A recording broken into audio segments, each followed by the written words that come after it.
Ceci est le 4e opus d'une série en 10 épisodes sur l'écriture de personnages. Si vous n'avez pas vu les épisodes précédents, je vous invite à suivre le lien qui s'affiche en haut à droite de l'écran. Jusqu'ici, nous avons vu comment donner à nos personnages des traits basiques afin de les rendre facilement identifiables, et nous avons parlé de l'importance des relations entre plusieurs personnages. Aujourd'hui, nous allons enfin voir comment aller au-delà de ces traits basiques afin d'approfondir nos personnages et de leur donner une personnalité tridimensionnelle. Je suis le Tropper, bienvenue dans la page blanche.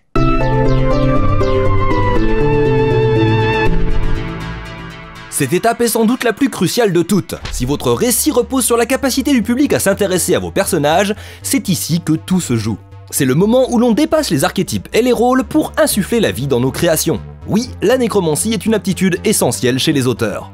Dans cette émission et dans d'autres vidéos de cette chaîne, j'ai expliqué l'intérêt de donner de grands traits de personnalité de base à vos personnages, par exemple en utilisant les alignements de personnalité Donjons et Dragons ou les maisons de Poudlard. Mais il faut bien comprendre que si vos personnages se résument à ça, oui, vous saurez leur faire des choix logiques et cohérents, ce qui est important, mais vous n'en ferez jamais rien de plus que des artifices au service d'un récit. Les personnages doivent aller au-delà de la logique et de la raison, et toucher une toute autre corde, l'émotion. Le pathos est au personnage ce que la sauce est aux frites, je suis très nul en analogie. Mais il faut bien saisir la différence entre comprendre un personnage et ressentir ses émotions. Un bon personnage, ça ne se ressent pas dans le cerveau, mais dans les tripes. Alors voyons comment on peut s'y prendre pour écrire des personnages qui feront rire, pleurer ou enrager vos lecteurs.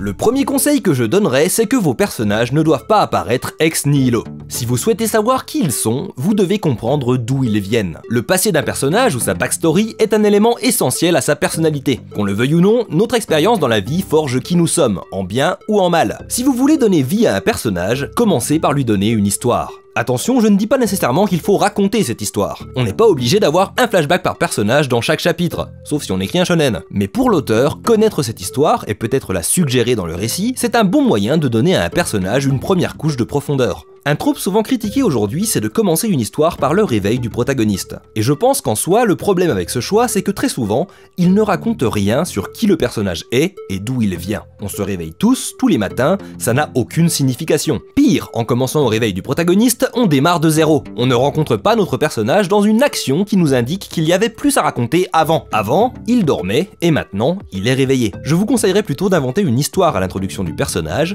et de choisir le moment le plus intéressant de cette histoire pour commencer votre récit. Pour illustrer, je vous propose une petite intro que j'ai écrite pour l'exemple. Chaque matin, Alice déposait une rose rouge sur le marbre de cette vieille tombe, le sourire aux lèvres. En une phrase qui décrit une action simple, on a présenté le personnage et un tout petit peu de son histoire. On sait que ça se passe chaque matin, donc que c'est un rituel important pour ce personnage, mais on n'a pas toutes les informations. Qui est-ce qui est mort? Pourquoi est-ce qu'elle sourit? Est-ce que c'est par nostalgie? Ou bien est-ce qu'elle détestait la personne qui est morte? Dans ce cas, pourquoi lui apporter une fleur chaque matin? Quand j'ai écrit cette phrase, j'ai imaginé qu'Alice avait perdu son père très jeune et qu'elle trouvait du réconfort dans ce rituel quotidien, ce qui nous montre qu'elle a une personnalité à la fois mélancolique et positive, que son deuil est une part intégrante de sa personne, mais qu'elle l'a surmonté pour en faire une force. Et tout ça pour écrire une phrase d'exemple, mais l'idée c'est qu'en donnant un passé à ce personnage, je peux l'écrire dans le présent. Mais surtout, j'ai pu choisir un instant de sa vie significatif de qui elle est pour la présenter au lecteur. Le mauvais exemple aurait été de commencer son histoire ainsi. Chaque matin, Alice se levait. Après avoir pris sa douche, son petit déjeuner et son cartable, elle se dirigeait vers la boutique du fleuriste pour acheter une rose rouge. Ensuite, elle marchait jusqu'au cimetière et se rendait sur la tombe de son père pour y déposer la fleur. Cette intro-là nous décrit ce qui se passe, mais ne nous apprend rien sur le personnage. Elle marche, elle achète une fleur, elle se rend au cimetière. Cette narration ne prend pas en compte le passé d'Alice et se contente de nous raconter sa routine. Inventez un passé à vos personnages. Demandez-vous d'où ils viennent et ce que ça veut dire pour leur vie actuelle. Que ce soit un passé lointain ou bien ce qui leur est arrivé la semaine dernière, l'important c'est de donner au lecteur l'impression qu'il y a plus dans la vie de ce personnage que ce qu'on nous raconte. Non seulement ça vous aidera à créer des personnages crédibles, mais en plus ça vous donnera des pistes à explorer au sein de votre récit. Peut-être que le passé de votre personnage s'avérera intéressant à raconter et que vous l'intégrerez à votre intrigue. La backstory de vos personnages est un puits duquel vous pourrez extraire des réponses aux questions que vous posez à leur sujet. Leur passé est la source de leurs valeurs, de leur vision du monde et de leur personnalité. Plus vous le développerez, plus vous aurez de matière à utiliser. Une erreur que font beaucoup de jeunes auteurs, c'est de donner une personnalité très crédible à leur personnage, mais de ne jamais leur donner l'occasion de l'exprimer. Pour faire simple, mon personnage est de nature calme mais il ne faut pas l'énerver, ça ne veut rien dire si rien ne l'énerve. N'écrivez pas des personnages entièrement passifs, qui sont observateurs de leur vie. Il leur arrive des choses et ils doivent y réagir, que ce soit par des actions, des mots ou au moins des pensées. Il n'y a rien de pire qu'un personnage complètement apathique face aux événements qui se déroulent, et ce pour une très bonne raison. Les personnages d'un récit nous offrent leur point de vue sur ce qu'il s'y passe. C'est la nuance entre raconter et décrire. Les personnages donnent le ton et l'échelle des événements qu'ils vivent, et ce, par leurs réactions et leurs ressentis face à ces événements. Sauf pour un effet de style, en fiction, on n'écrit pas un rapport analytique des faits. Si vous voulez plonger votre lecteur dans une situation, il faut la faire voir à travers les yeux de vos personnages. On va encore utiliser un petit exemple. Imaginons une bataille intergalactique, et on va d'abord la raconter de façon factuelle. Le croiseur ennemi envoya 5 torpilles en direction du vaisseau allié de classe Behemoth. 2 touchèrent le bâtiment, une à la proue qui fit exploser la salle de commande et tua l'intégralité des officiers, et une autre sur le flanc tribord causant la perte de plus de 1200 soldats. Le champ de force de secours se déploya avec un retard de quelques minutes, ce qui explique le grand nombre de victimes exposées au vide intersidéral. Ici, on a l'impression de lire un compte-rendu des événements sur Wikipédia. On a une vague idée de l'échelle de la bataille, mais on ne peut pas dire qu'on ressente grand chose. Maintenant, racontons la même histoire du point de vue d'un des soldats à bord du vaisseau torpillé. Un choc fit trembler tout le vaisseau. L'opérateur de communication Bob n'avait jamais vu le Behemoth dans un tel état de panique. Après avoir retrouvé l'équilibre, il se jeta sur son terminal. « Secteur Epsilon à salle de commande, vous me recevez ?» Il répéta le message une dizaine de fois, aucune réponse.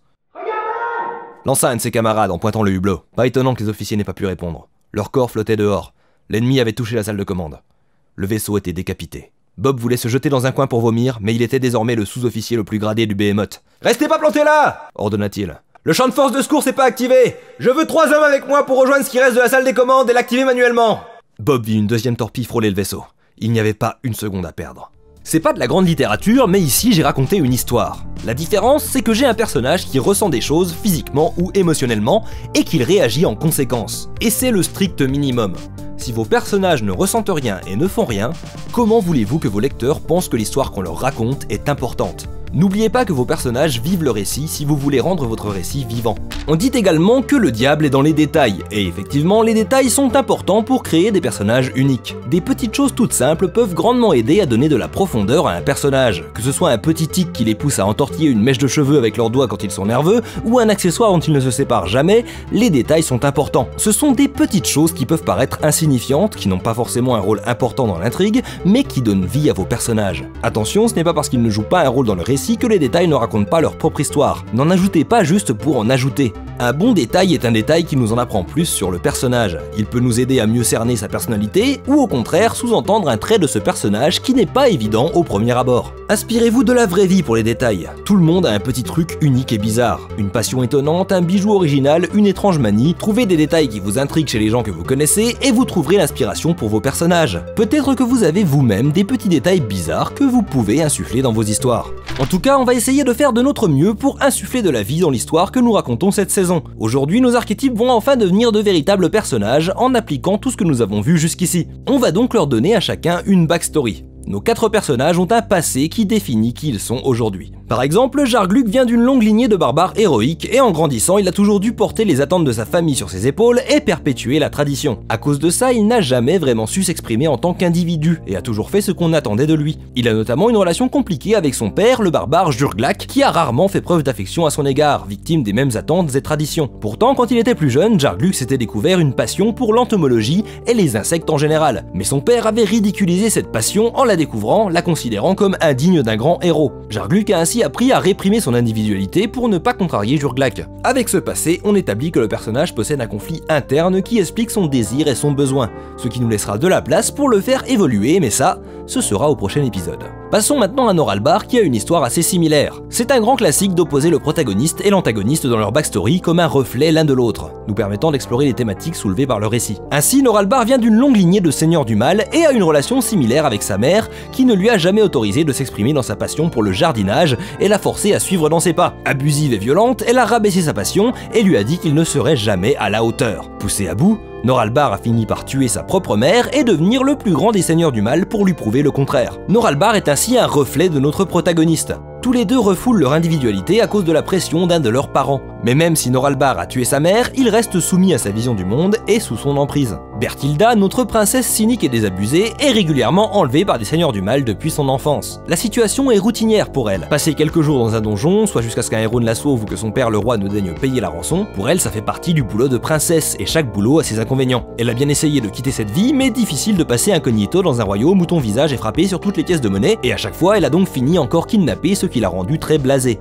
La princesse vit dans un monde qui lui déplaît depuis toujours et est victime d'un système qui joue en sa défaveur quoi qu'elle fasse. Ce qu'elle ne réalise pas, c'est qu'elle a les moyens de changer ce monde car c'est ce qu'elle a toujours connu. Finalement, Cacao vient du bas peuple. Il est né dans un petit village sans importance dont la légende change selon quel seigneur maléfique a pris le contrôle de la région à un moment donné. Pour lui, la vie n'est que chaos et il a déjà de la chance d'avoir un toit et de pouvoir nourrir sa famille. Quand il était plus jeune, son village a été attaqué par des pillards qui ont tué son grand frère sous ses yeux, causant chez lui une peur panique de la violence et du sang. Il travaille dans le château de Noralbar en tant que serviteur car ça lui évite ainsi d'être enrôlé dans l'armée du royaume et qu'il faut bien vivre. Chacun de nos personnages a ainsi droit à son propre passé qui nous servira pour mieux cerner qui ils sont et comment ils réagissent dans une situation donnée. On pourra également s'en servir pour leur donner des détails qui les enrichissent. Par exemple, faire en sorte que dans une scène de combat, Jarglu soit distrait en voyant passer un papillon rare. Au contraire, Noralbar a tellement refoulé son amour du jardinage qu'il refuse de voir la moindre fleur autour de son château, et qu'il ordonne à ses serviteurs d'arracher les pâquerettes qui poussent autour des douves. On peut aussi imaginer que Berthilda se balade avec une carte indiquant ses allergies alimentaires pour ses geôliers, et que Cacao s'enfuit en courant dès qu'il entend un bruit un peu trop fort. On peut ajouter plein de petits détails qui nous en disent plus sur ces personnages et qui les rendent bien plus uniques qu'ils ne l'étaient au départ. Pour résumer, afin de donner vie à vos personnages, il faut leur créer une vie. Que ce soit un passé, un vécu ou bien une façon de vivre dans le moment, si vous savez d'où viennent vos personnages, vous saurez qui ils sont. Donnez-leur des occasions d'exprimer qui ils sont et vous saurez où ils vont. La création de personnages n'est pas une science. Certains auteurs vous conseilleront simplement de vous inspirer des gens que vous connaissez, et c'est une méthode tout aussi valable. Ce que je cherche à vous apporter ici, ce sont des pistes de réflexion. Je cherche à vous faire vous poser des questions. Si vous vous posez des questions sur vos personnages, qu'ils vous rendent curieux d'en savoir plus à leur sujet, il y a de fortes chances qu'il en soit de même pour vos lecteurs.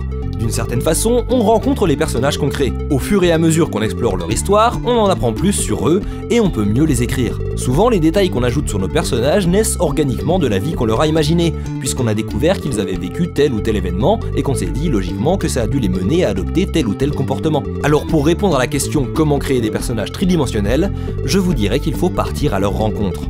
Et ce sera tout pour aujourd'hui. La semaine prochaine, nous allons voir comment faire changer ces personnages que nous avons rencontrés, puisque nous parlerons des arcs de développement des personnages. En attendant, vous connaissez la procédure habituelle de fin de vidéo YouTube, merci d'avoir regardé jusqu'au bout. C'était La Page Blanche, Tropper, out.